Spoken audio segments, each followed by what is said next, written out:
आज की हमारी जो क्लास है उसमें हम हेडर फुटर के बारे में जानेंगे कि हेडर फुटर्स जो हैं वो क्या होते हैं और इनका क्या फायदा है। हेडर फुटर का सबसे पहला जो पॉइंट है वो ये है कि वो इंसर्ट टैब में मिलेगा आपको।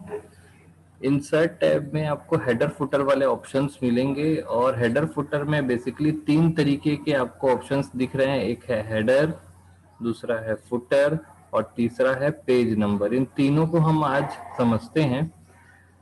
सबसे पहले तो हम यहाँ पर header footer and page number जो पढ़ेंगे उसके लिए हम यहाँ पर एक डॉक्यूमेंट तैयार कर लेते हैं, यानी बहुत सारे पेज या 4-5 पेज हम यहाँ पर रेडी कर लेते हैं। तो 4-5 पेज रेडी करने के लिए हम यहाँ पर क्या करेंगे, अपना फॉर्मूला यूज करेंगे। जो हमारे पास फॉर्मूला है,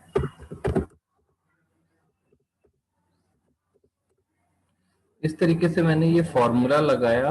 फॉर्मूला का यूज आपने पहले भी देख रखा है। मैं इसको जस्टिफाई कर देता हूँ। मैंने सेलेक्ट ऑल कर लिया। सेलेक्ट ऑल करने के लिए मैंने कंट्रोल ए, कीबोर्ड से कंट्रोल ए की प्रेस किया है और जस्टिफाई कर लिया। और ये देखिए आपका 2-3 पेज हमारा जो है रेडी हो गया है। और 2-3 पेज हमको रेडी करना है, तो इस तरीके से हम टोटल 3-4 पेज यहाँ पर रेडी कर चुके हैं। तो अब देख रहे हैं मेरे पास यहाँ पर 3 पेज है। अब हम हेडर फुटर ऑप्शन का यूज यहाँ पर देखेंगे। मैं इसको छोटा करके दिखाता हूँ आपको। हमारे पास 3 पेज है। 3 पेज अगर मैं यहाँ पर देखता हूँ तो हमारे पास हर पेज पर यहाँ पर टॉप में कुछ जगह खाली रहती है, बॉटम पे कुछ जगह खाली रहती है, लेफ्ट में कुछ जगह खाली रहती है और राइट में कुछ जगह खाली रहती है। तो हर पेज में साइड वाला जो एरिया है वो खाली रहता है। इनको मार्जिन्स कहा जाता है। मार्जिन के अलावा टॉप और बॉटम पर भी थोड़ा सा एडिशनल स्पेस खाली रहता है, जिसको हेडर एंड फुटर कहा जाता है। हेडर एंड फुटर का काम होता है किसी टाइटल को या कंपनी के नेम को, एड्रेस, ईमेल आईडी, लोगो आदि को हर पेज पर रिपीट करना। हेडर और फुटर का सिर्फ एक ही उद्देश्य है कि ये अगर हेडर फुटर में आप कोई भी इंफॉर्मेशन देते हैं तो हर पेज पर वो रिपीट होगा। चाहे आप 1000 पेज बनाइए, ऑटोमेटिक वो रिपीट होने लगता है।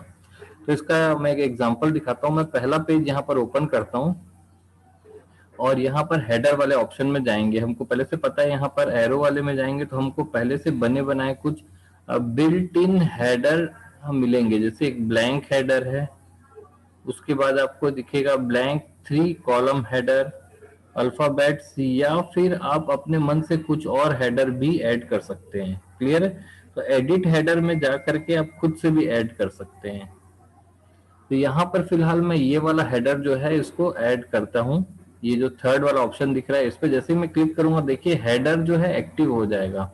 आपको यहाँ पर फिर से देखना है कि ऊपर के जो ऑप्शंस है वो तुरंत चेंज होंगे और हेडर जो है वो एक्टिव हो जाएगा। और यहाँ वाला जो एडिशनल एरिया है वो एक्टिव हो जाता है। इस बात पे आपको ध्यान देना है। तो जैसे ही मैं इसको सेलेक्ट करूंगा तो आप देखिए ये जो हेडर वाला एरिया है ये एक्टिव हो चुका है और बीच वाला जो एरिया है वो अभी डिसेबल हो गया है। प्लस हेडर एंड फुटर के कुछ डिजाइन टूल यहाँ पर आ गए हैं। क्लियर है? तो हेडर एंड फुटर के डिजाइन टूल आ गए हैं। अभी मैंने फिलहाल हेडर लगाया जरूर है लेकिन इसमें कुछ लिखा नहीं है। मैं फिर से इसको क्लोज कर देता हूँ हेडर एंड फुटर को। देखिए मैंने क्लोज कर दिया, फिर नॉर्मल हो गया। अब जब मैं इसको बड़ा करके दिखाऊंगा तो आप देखेंगे कि हर पेज पर ये एक्टिव हो गया है। Page number 1, page number 2। और हेडर जो है हमेशा टॉप में आता है और फुटर जो है हमेशा बॉटम पे आता है। तो यहाँ पर page number 1, page number 2, page number 3 और पेज नंबर 4। इसके बाद मैं कुछ पेज और लिख लेता हूँ। मान लो मैं यहाँ पर लिखना चालू करता हूँ कुछ पेजेस। तो जैसे ही मेरा पेज नंबर 5 आया, देखिए ये पेज नंबर 5 आ गया। तो इसमें फिर से अपने आप ये आ गया, यानी आप जितने पेजेस ऐड करते जाएंगे उतना वो आते जाएगा और जितना पेज हटाते जाएंगे अपने आप हटते जाएगा। यानी कि आप देखे होंगे किसी कंपनी का लेटर पैड होता है, उसमें टॉप में नाम लिखा रहता है, नीचे के कंटेंट चेंज होते हैं। जैसे आप कभी डॉक्टर के पास गए होंगे तो डॉक्टर की जो पर्ची होती है उसमें ऊपर में डॉक्टर का नाम, उसके क्लिनिक का नाम, उसका मोबाइल नंबर, टाइमिंग, उसकी डिग्रीज, वो सारी चीजें यहाँ लिखी रहती है और हर पेज में रहती है वो। तो इस तरीके से हम हेडर को यहाँ पर चेंज भी कर सकते हैं। आज हम देखते हैं कि इसको चेंज करना है तो फिर से हमको क्या करना पड़ेगा, इंसर्ट में जा करके हेडर में जाना पड़ेगा। ठीक है, एडिट हेडर कर सकते हैं, या फिर इसके ऊपर डबल क्लिक करने से भी आ जाता है। यहाँ पर हेडर वाले एरिया पे आप डबल क्लिक करिए, ये हेडर वाला जो ऑप्शन है ये देखिए आ जाएगा, और नीचे डबल क्लिक करेंगे तो फुटर वाला ऑप्शन आ जाएगा।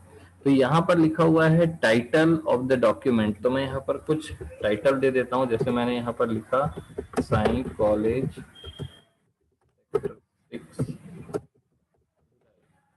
क्लियर है। तो इस तरीके से मैंने यहाँ पर डिटेल्स दे दी हैं, और मैं इसको क्लोज कर देता हूँ। देखिए हर पेज पर आपको ये लिखा हुआ दिखाई देगा, डॉक्यूमेंट में जितने भी पेज होंगे सभी में ये डिस्प्ले हो रहा होगा आपको। देखिए यहाँ पर डिस्प्ले हो रहा है, यहाँ पर डिस्प्ले हो रहा है, और तो और आप यहाँ पर प्रिंट करेंगे तो प्रिंट प्रीव्यू में देखेंगे तो उसमें भी डिस्प्ले होगा। देखिए पहले पेज में अब 2-3 पेज एक साथ देख लीजिए। यहाँ पर मैं 2 पेजेस कर देता हूँ। देखिए 2 पेज में यहाँ पर डिस्प्ले हो रहा है, फिर नेक्स्ट पेज करूंगा तो फिर अगले पेज में, अगले पेज में, हर पेज में यहाँ पे डिस्प्ले होगा। क्लियर है। तो हेडर और फुटर का काम होता है, उसमें आप जो भी कंटेंट देते हैं वो 2 टाइप के कंटेंट होते हैं, आपको ध्यान रखना है। हेडर फुटर में 2 टाइप के कंटेंट आप दे सकते हैं, एक तो स्टैटिक कंटेंट होते हैं, दूसरे डायनेमिक कंटेंट होते हैं। दोनों में अंतर ये होता है, स्टैटिक कंटेंट जो है वो चेंज नहीं होता है। जैसे मैंने साई कॉलेज लिखा तो हर पेज में same to same Sai college लिखा हुआ दिखेगा। यहाँ पर मैं सेक्टर 6 की स्पेलिंग चेंज कर दूंगा, या सेक्टर 6 में डैश हटा देता हूँ, तो हर पेज से वो डैश हट जाएगा। ये देखिए हर पेज से वो डैश हट जा रहा है। क्लियर। यानी यहाँ पर आप जो भी देंगे वो क्या करेगा, हर पेज पे रिफ्लेक्ट करता है टॉप में, हर पेज के टॉप में ये रिफ्लेक्ट करेगा। ये काम होता है हेडर का। और फुटर का सेम काम होता है, लेकिन वो बॉटम पे रिफ्लेक्ट करता है। जैसे मैं हेडर फुटर को फिर से लगाता हूँ यहाँ पर, और फुटर लगा देता हूँ। देखिए यहाँ पर मैं फुटर लगाता हूँ, सेम ऑप्शन आ रहे हैं, मैं यहाँ पर फुटर लगा दूंगा तो यहाँ पर देखिए ये नीचे में आ जाता है। जैसे मैं यहाँ पे लिख देता हूँ मोबाइल नंबर 9998886666। यहाँ पर जब मैंने फुटर लगाया और यहाँ पर क्लोज कर देता हूँ मैं, तो आप देख रहे हैं कि ये हर पेज के बॉटम पर आ रहा है, हर पेज के बॉटम पर आएगा ये। क्लियर है। अब यहाँ पर बात करते हैं डायनेमिक और स्टैटिक कंटेंट की। ये तो नॉर्मल चीज थी जिसको हमने देखा कि हेडर एंड फुटर पे हमें अप्लाई कर सकते हैं। डायनेमिक कंटेंट्स को हम कैसे अप्लाई करेंगे हेडर एंड फुटर में, वो देखते हैं। तो चलिए देखते हैं डायनेमिक कंटेंट को हम कैसे अप्लाई करते हैं। तो मैं सबसे पहले हेडर या फुटर का ऑप्शन जो है उसको ओपन कर लेता हूँ। एडिट हेडर या एडिट फुटर, दोनों में सेम चीज ओपन होगा, या फिर आप यहाँ पर डबल क्लिक कर दीजिए। देखिए यहाँ पर ये जो कंटेंट मैंने दिया है ये स्टैटिक कंटेंट है। डायनेमिक कंटेंट हम कैसे ऐड करेंगे वो हम यहाँ पर देख लेते हैं। सबसे पहले हमको कर्सर वहां रखना है जहां पर हमको डायनेमिक कंटेंट ऐड करना है। जैसे मान लीजिए मुझे यहाँ पर डायनेमिक कंटेंट ऐड करना है, तो डायनेमिक कंटेंट हम कैसे ऐड करेंगे, यहाँ पर हमारे पास डिजाइन में कई सारे डायनेमिक कंटेंट्स आपको दिखाई देंगे आपको, तो उसको आप ऐड कर सकते हैं। जैसे कि मैं आपको यहाँ पर एडिट हेडर एंड फुटर के ऑप्शन में इन हेलो हेलो